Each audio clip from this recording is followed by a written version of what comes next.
Kyk manne, so vanaand doen ons 'n geweldige interessante onderwerp en dit is die dissipline van die gedagtes. In Engels klink dit eintlik beter, dit is disciplines of the mind. So die dissipline van jou gedagtes gaan letterlik oor wat die binnekant in ons neut aangaan. En ons almal weet dat ons gedagtes is besig, jy weet, as jy terugdink aan vandag, dan gaan jy seker aan 'n miljoen goed kan noem waaraan jy gedink het deur die dag. En die slim mense sê ons breine is so kompleks, dat as jy 1000 selle vat, en jy connect elkeen van hierdie 1000 selle aan 10.000 ander selle, en hulle stuur vir mekaar data die hele tyd, dan kom jy by die mense brein uit. So dit is hoe magtig hierdie brein van ons is. Nou as jy, die van julle wat nou met AI gewerk het, die van julle wat dit nou ken, AI is ongelooflik magtig. AI kan video's maak, dit kan vir jou programme skryf, dit kan vir jou briewe skryf, dit kan prentjies vir jou maak, dit kan amper enigiets vir jou doen. En die nice ding van AI is, en die amazing ding van AI is, AI leer die hele tyd, hy word slimmer en slimmer en slimmer. Nou mense reken dat 90% van die grade van die kinders wat nou op universiteit is, 90% van die grade wat hulle bestudeer, gaan oor 20 jaar oorgevat wees deur AI. So AI gaan miljoene mense se werk oorneem. En wat ironies is dat die mens is besig om homself redundant te maak met sagte ware. En dit is maar, jy weet waar jy in die wêreld gaan, tegnologie maak alles net eenvoudig makliker. Maar daar's een ding wat selfs die magtigste rekenaar nooit in sy lewe onder die knie sal kry nie. En dit is om die gedagtes van Christus te hê, of the mind of Christ, soos wat dit in Engels sê. Nou as jy 'n wedergebore Christen is, dan het jy die gedagtes van Christus. 1 Korintiërs 2 vers 16 sê, want wie het die gedagte van die Here geken, om vir hom te kan voorskryf, wat ons betref, ons het die denkwyse van Christus. Nou ek wil vir ons hierdie vers uit die Nuwe Lewende Vertaling ook lees. Wie kan verstaan wat die Here dink? Wie kan hom raad gee? Ons kan hierdie dinge egter verstaan, want ons is ingestel om soos Christus te dink. So hierdie is 'n ongelooflike gedagte om te dink dat wedergebore Christene het die gedagtes wat Christus het. Nou saam met hierdie vers gaan Romeine 12 vers 2 ook.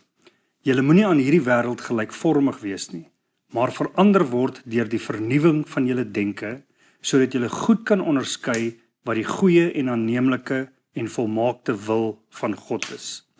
So geen sagte ware of rekenaar sal ooit die vermoë hê om God se hart te ken nie. Geen rekenaar sal ooit die vermoë hê om die goeie werk wat Christus vir ons beplan het te kan doen nie.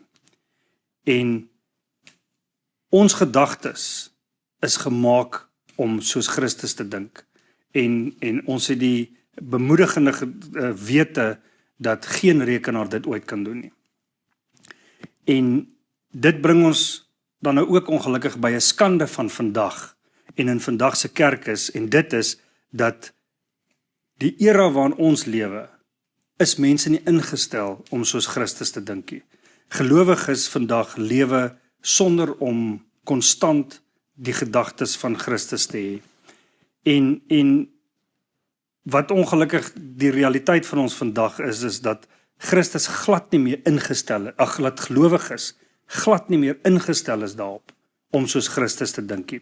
Ons word so besig gehou met allerlei ander dinge, ons werk, ons lewens, ons, jy weet, al hierdie information overdose wat ons met social media en alles het, is veroorsaak dat ons nie meer op 'n konstante basis ingestel is om soos Christus te dink nie.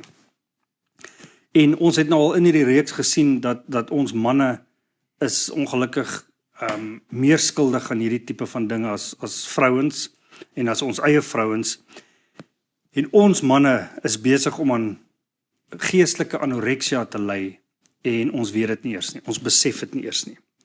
En die hartseer ding is dat ons doen dit aan onsself. Hierdie is self-inflicted probleme, geestelike probleme wat ons het. Nou, as ons teruggaan na die Bybelskrywers se tyd toe, hulle het in baie meer eenvoudiger tye as ons gelewe. maar hulle het verstaan hoe om hulle eie gedagtes te programmeer.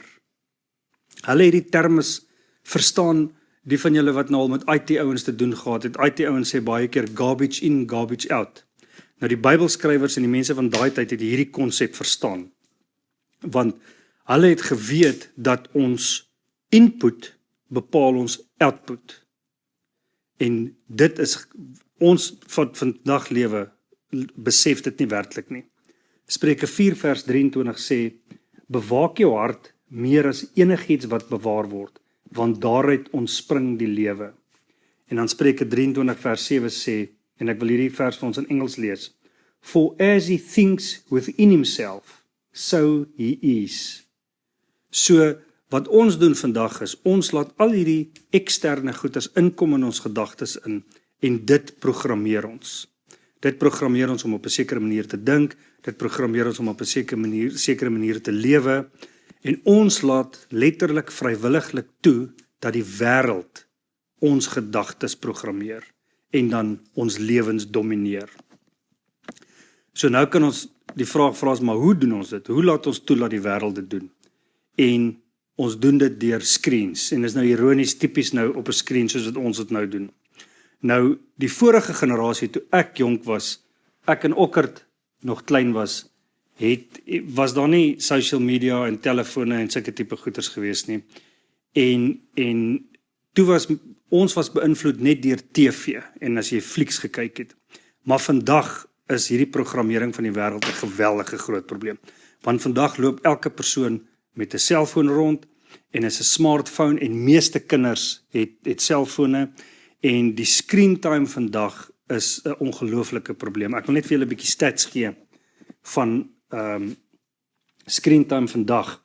Ouderdomme 0 tot 2 jaar is die gemiddeld 49 minute per dag. Hierdie is nou wêreldwye statistieke. Ouderdomme 2 tot 4 jaar, 2 tot 2,5 ure per dag. Ouderdomme 5 tot 8 jaar, meer as 3 ure per dag.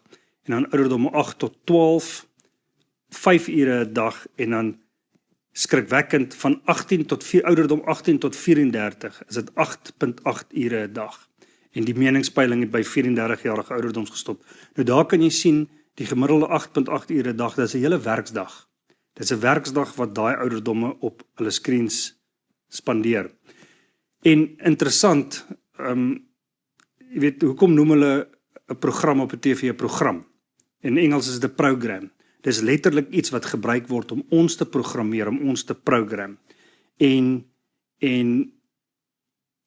ons besef dit nie. Ons besef nie dat ons hierdie programs kyk, en jy weet, en nou is dit deesdae op social media, is dit nie meer programs nie, dis nou realiteit met dinge soos TikTok, is dit live video's, en is regte mense wat goeders doen, en wat ons gedagtes dan programmeer. En ons is 'n Christen generasie wat nie besef dat ons word geprogrammeer deur die wêreld nie, en dan laat ons dit nou, jy weet, onbewustelik laat ons dit toe. So dit het ons gebring by 'n Christen generasie wat nie eers dink daaraan dat ons die gedagtes van Christus moet hê nie. Dis nie 'n gedagte, jy weet, hierdie is nie 'n konsep wat alom bekend is nie, veral nie, jy weet, nie onder Christene ten minste nie. En dit is hoekom ons aan geestelike anoreksia ly, want ons laat hierdie dinge toe. In die eerste kerk se era was dit ook nodig geweest om hierdie konsep aan nuwe gelowiges te leer, want nuwe gelowiges in Paulus se tyd het van afgode aanbiddery afgekom, en hulle het Christene geword, so hulle moes ook, as ek die Engels kan gebruik, gereprogram word om anders te dink, en om soos Christus te dink. En dit is hoekom Paulus 'n brief geskryf het, byvoorbeeld die brief van die Filippense, en in hierdie brief skryf hy vir hulle dat hulle harte moet beskerm teen valse leringe, teen al hierdie goeders waarvan hulle af gekom het. En hulle moet hulle self beskerm daarin. En dan skryf hy vir hulle hierdie vers waarop hierdie sessie vandag gebaseer word. Hy skryf hierdie vers sodat hulle self moet herprogrammeer. En hoor wat sê Filippense 4 vers 8. Verder broers, alles wat waar is, alles wat eerbaar is, alles wat reg is, alles wat rein is, alles wat lieflik is, alles wat lof verdien. Ja, watter deeg of watter prysienswaardige saak daar ook mag wees, rig julle gedagtes daarop. Die Nuwe Lewende Vertaling begin hierdie vers met vul julle gedagtes met alles wat, en dan noem hy hierdie 6 dinge. So, Paulus gee vir ons 6 dinge hier waarmee ons gedagtes moet vul. Nou onthou nou, hierdie is nou waarmee jou gedagtes moet programmeer. En as jy soos die res van ons geprogram is deur die wêreld, moet jy hierdie 6 dinge gebruik om jou gedagtes te herprogrammeer. En dit is, jy moet jou gedagtes vul met dit wat waar is, wat eerbaar is, wat reg is, wat rein is en alles wat lof verdien. En wat interessant is, daar's 2 dinge wat uitstaan in hierdie 6 punte wat Paulus vir ons gee. En die eerste ding is, alles wat Paulus hier noem, is positiewe goed. En dan die tweede ding is, alles wat Paulus hier noem is 'n keuse.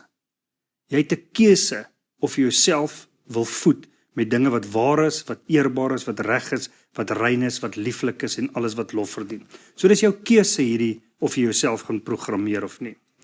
Nou ons almal, ons wat nou hier is sit vanaand, ons het in die verlede verkeerde besluite gemaak en ons het gesê met hierdie reeks se doel is nie om jou skuldig te laat voel oor wat jy gedoen het in die verlede nie.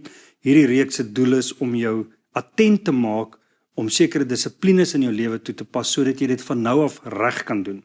So wat ons moet doen van vandag af is ons moet leer om ons gedagtes te reprogram sodat ons die gedagtes van Christus kan hê. En hierdie is 'n doelbewuste besluit wat jy moet maak. Dis nie iets wat anders te kom as om 'n doelbewuste besluit nie, want dit is jou verantwoordelikheid. Dit is 'n verantwoordelikheid wat God vir ons gegee het, vir elke gelowige. En hierdie 6 punte wat Paulus vir ons gee, is so positief dat dit moeilik vir my en jou gaan wees om enigiets negatiefs in ons lewens toe te laat as ons fokus op hierdie 6 punte.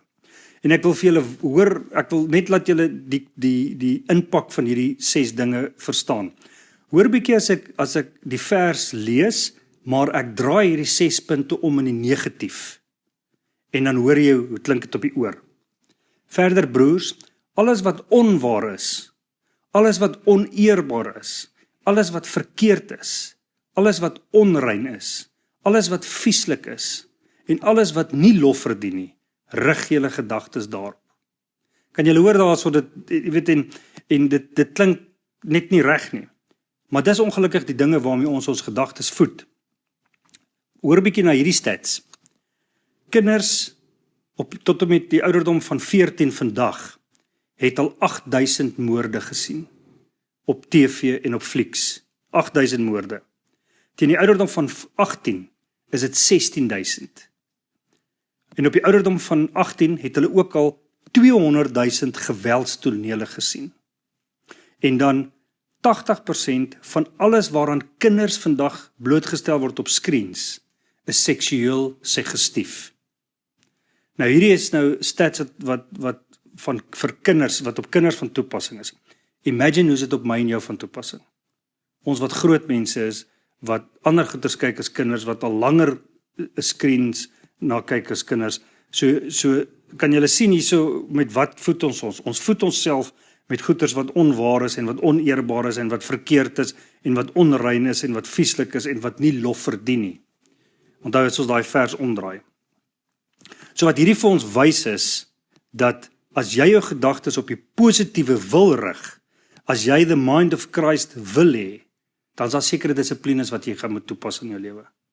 En die eerste dissipline wat jy gaan moet toepas is, jy gaan jouself moet ontneem van negatiewe invloede. In Engels sê hulle, the discipline of refusal.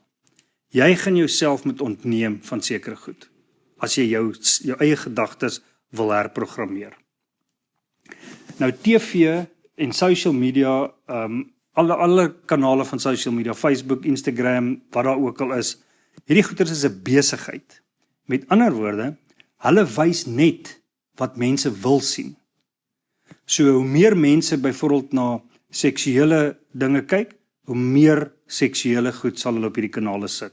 Hoe meer mense na geweldstonele kyk, hoe meer geweld sal hulle beskikbaar stel. En dit is net hoe hierdie goeders werk. Met ander woorde, dit wat op die screens aangaan, is 'n refleksie van die kykers. Dit is hoe hierdie goed design is. Dis hoe die algoritmes werk. Nou 85% van Suid-Afrikaners sê dat hulle is Christene. Met die laaste wat doen mense dit as hulle die mense tel, wel, ek kan nou nie op daai woord kom nie, maar die laaste keer wat hulle die mense in die land getel het, census, censusopname, daai ene.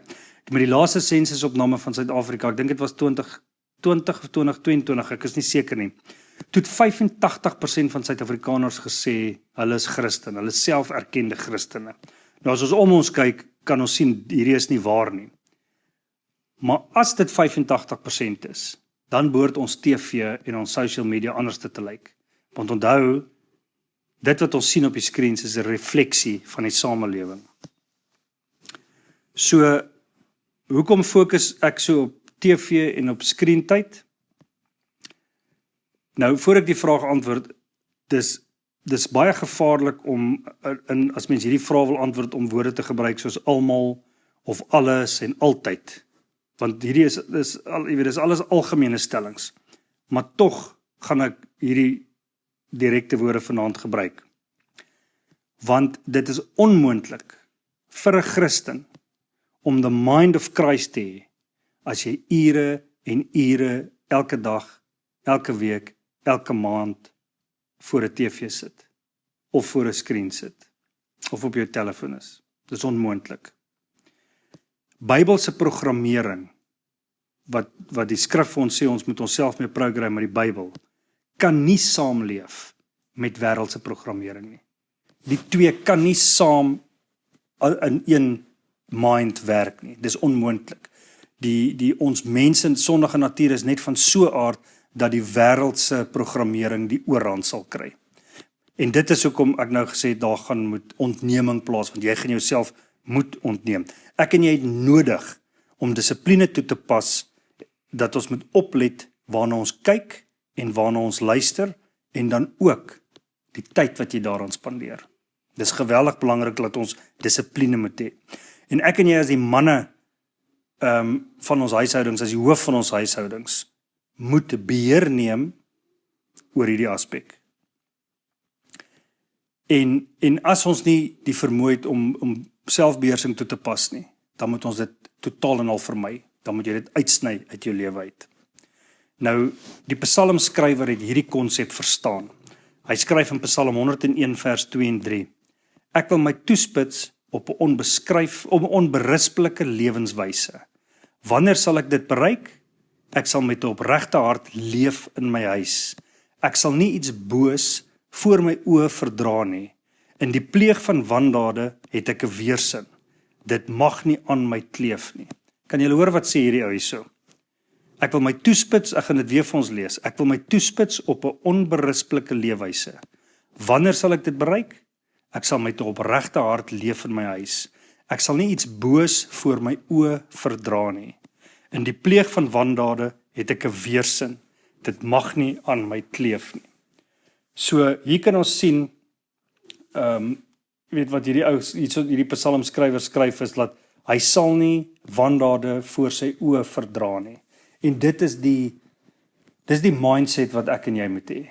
Ons moet nie hierdie goeters voor ons oë verdra nie. Ons moet nie toelaat dat die wêreld ons programmeer nie. Ons moet toelaat en ons moet 'n doelbewuste besluit maak dat die woord van God ons gedagtes programmeer. Die skrifgedeelte in Filippense 4 vers 8 sê, rig julle gedagtes daarop. Met ander woorde, hierdie is 'n doelbewuste ding. Dis 'n besluit wat jy maak om jou gedagtes te programmeer. En hierdie begin by die Bybel. Dit begin by om tyd in die woord van God te spandeer. Jy kan nie die gedagtes van Christus hê as jy nie gereelde blootstelling aan die woord van God het nie. En hierdie gereelde blootstelling is nie ook net lees gou 'n hoofstukkie of 2 nie. Dit is werklike diep en gereelde blootstelling. Daar word 'n storie vertel van 'n generaal in die Amerikaanse oorlog, in die Amerikaanse weermag, luitenant generaal Harrison. Hy het in die Tweede Wêreldoorlog was hy 'n generaal gewees en hy het 'n klomp medaljes verower vir sy dapperheid en sy suksesse as 'n bevelvoerder. En hy het van sy vroeë 20's af elke jaar 1 keer deur die Ou Testament gelees en 4 keer deur die Nuwe Testament. En hy het dit gedoen selfs wanneer hy aktief in oorlog was. Daar waar hy in die voorfront was, het hy seker gemaak, hy raak nie agter met hierdie roetine van hom nie. Nou dit beteken, toe hy in sy 90's kom, toe kon hy nie meer sien nie, hy kon nie meer regtig goed sien nie. Maar op daai stadium van sy lewe, het hy 70 keer deur die Ou Testament gelees, en 280 keer deur die Nuwe Testament. En wat ons kan leer uit hierdie ou se lewe uit, is, dit maak nie saak hoe besig jy is nie. Daar's altyd tyd vir Bybel lees. En hierdie is 'n groot aanklag op baie van ons manne se lewens. Ons is geneig om te sê ons is te besig om Bybel te lees. En dan die tweede ding wat ons uit sy lewe uit kan leer, is dat sy mind was so geprogrammeer met die gedagtes van Christus, dat die mense wat om hom was, het gesê dat sy lewe het getuig van Christus. Selfs in oorlog, selfs daar waar hulle aktief betrokke was in oorlog, het sy lewe getuig van Bybelse invloed. Hulle sê dit maak nie saak wat oor sy pad gekom het nie, hy het altyd besluite gemaak met Bybelse wysheid. En dit moet ons doelwit wees, dat ons altyd besluite maak met Bybelse wysheid. Nou, volgens die mense wat om hom was, wat getuig het van sy lewe, hulle het gesê, hy het sy lewe gelei volgens, soos wat die psalmskrywer skryf in Psalm 119, vers 97 tot 100. Daar staan, hoe lief het ek u wet, die hele dag dink ek daaroor na. U gebod maak my wyser as my vyande, want dit is altyd daar vir my. Ek is verstandiger as al my leermeesters, want u bepalings is vir my stof tot nadenke. Ek het meer insig as ou mense, want by u opdragte hou ek.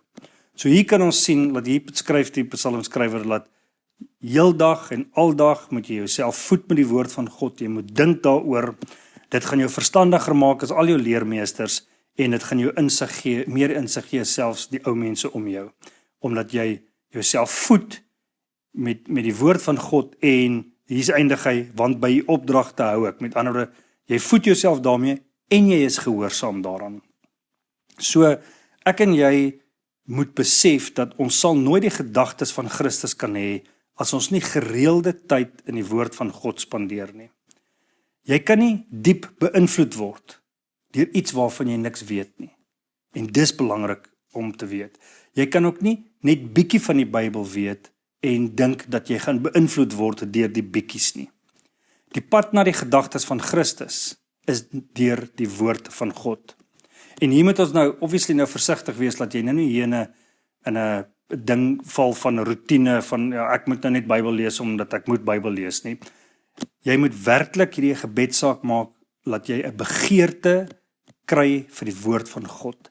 As jy 'n wedergebore Christen is, dan woon die Heilige Gees binne in jou en hierdie is 'n gebed wat 'n belofte van God is. As jy dit gaan vra, dan sal hy vir jou hierdie begeerte gee.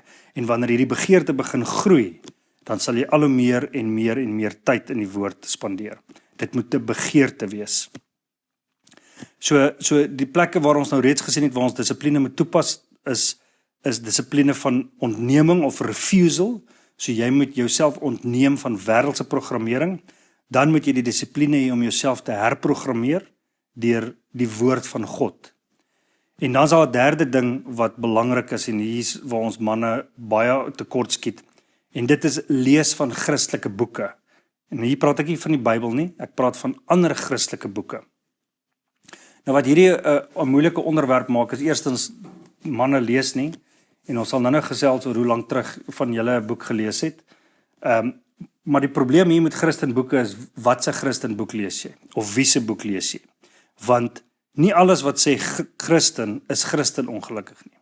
As jy byvoorbeeld by die grootste Christenboekwinkel instap, in die grootste winkel in Suid-Afrika, dan sal jy sien dat die top Christen verkope wat hulle daar het, is nie werklik Christenboeke nie. Dis meer Christen mysticism, dis mystieke goeters. Hierdie boeke hoort eintlik in die fiksie afdeling. Interessant, die Christenboek wat die beste nog verkoop het in moderne tye, gaan oor 'n konsep wat glad nie eers Bybels is nie. Dit gaan oor die skrywer se naam, die skrywer is Rick Warren en dit gaan oor 'n purpose-driven life. En dan het hy nog 'n opvolgboek, Purpose-Driven Church. Dis konsepte wat glad nie in die Bybel voorkom nie. En dit is die top Christen verkoper van moderne tye. En is baie hartseer, jy weet, Christene vandag het ongelukkig min onderskeiding en jy weet enigiets met die woord Christen in glo, hulle is werklik Bybels korrek. So hier's baie onderskeiding nodig as jy boeke begin lees, maar dit is baie belangrik dat ons as Christenmanne boeke lees van kerkgeskiedenis, van ons kerkvaders, van die Christen marters, die mense wat jy weet oor tyd doodgemaak is, hoe die Bybel ontstaan het, die Bybelskrywers. Dis baie belangrik dat ons die dissipline moet hê om hierdie tipe boeke te lees jy weet net om jou gedagtes op hierdie goeters te rig. So met hierdie onderwerp van die gedagtes, the mind of Christ, is daar 3 dissiplines wat ons moet toepas. Die eerste een is die dissipline van ontneming of refusal van wêreldse programmering. Die tweede een is herprogrammering deur die woord van God. En dan die derde een is jy moet die dissipline hê om ander boeke te lees behalwe die Bybel. En met dit en met tyd moet jy jouself programmeer om the mind of Christ te hê. En onthou weer eens, die nommer 1 manier om dit te doen is Bybel lees en bid. En hierdie is werklik 'n belangrike ding en 'n belangrike aspek van ons Christenlewe en om in die dissipline van 'n goddelike man.